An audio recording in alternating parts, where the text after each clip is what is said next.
made it to Chicago. We're in did. Chicago. We told a lot of people about it.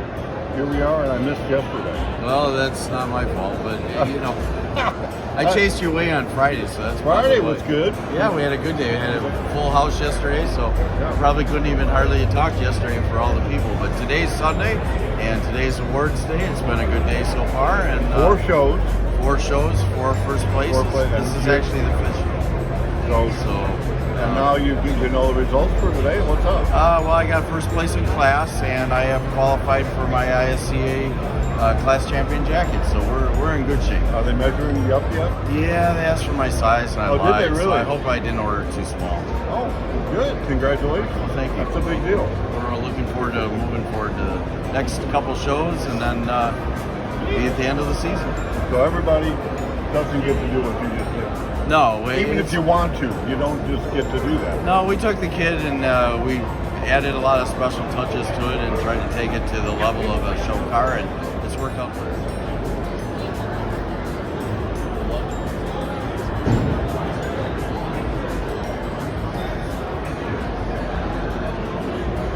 So what do you think? You compared yourself to a lot of these other cars.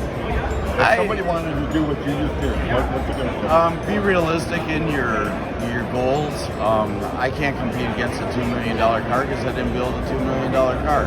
I can, however, compete against the people that are in the same class, and we did the extra step, and it's moved out, and it's worked out real well for us.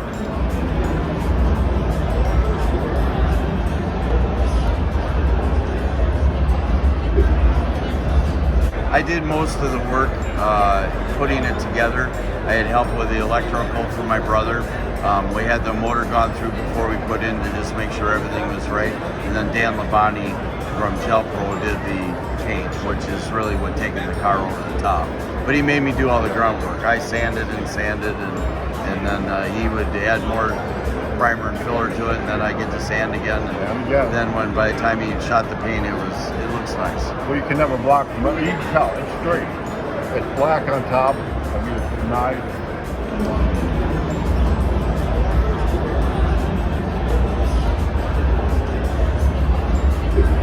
One of the best compliments I get is that people ask if it's steel or fiberglass.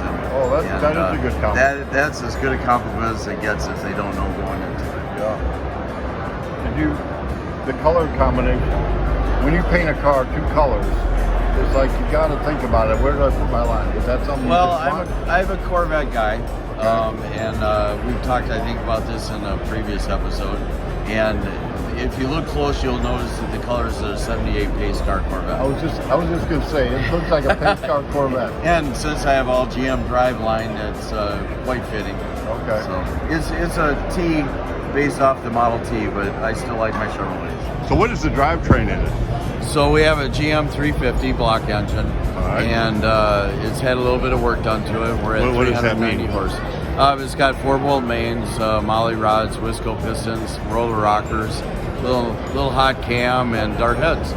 So if you were bench racing, what do you think? 350 horse? It actually dynoed out at 390 horsepower. Oh, you dynoed it? Yeah, it was on the dyno. Well, that's a lot of horsepower. People don't realize how much horsepower No, that is. it makes the car get up and scoot.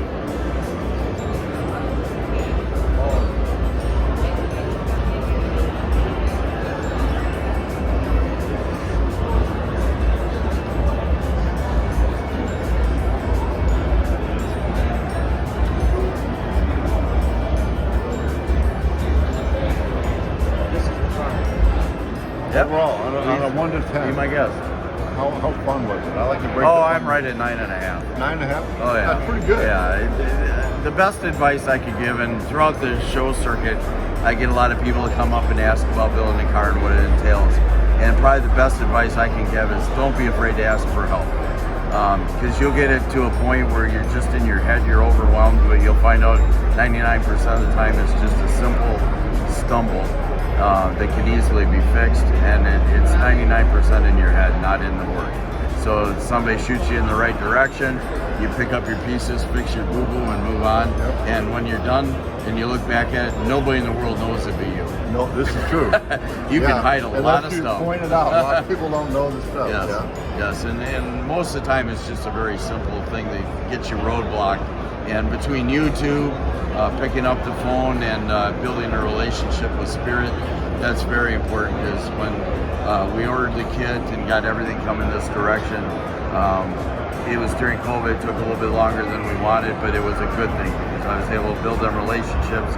And then in my head, I would have the car built before I got the kit, so I moved forward very fast. So when you did your interior, did you have any special ideas of what you wanted? I did. I used the Spirit kit, and the door panels in the normal kit had little flappers in them to store stuff, and I wanted something a little bit different. So I met with the interior department and did a little special stitching, and to be honest with you, he kind of took it to the next level and made it what I was envisioning come true. And I had the colors, and I knew basically what I wanted to do, and then he put it together for me. So Eddie took it to his level. Eddie did. Eddie's he listened pretty good though when you give him. Oh yes, absolutely, okay, so absolutely. And again, it's kind of the Corvette theme. So if you look closely, you'll see the cove in the side of the door panels and also the seats.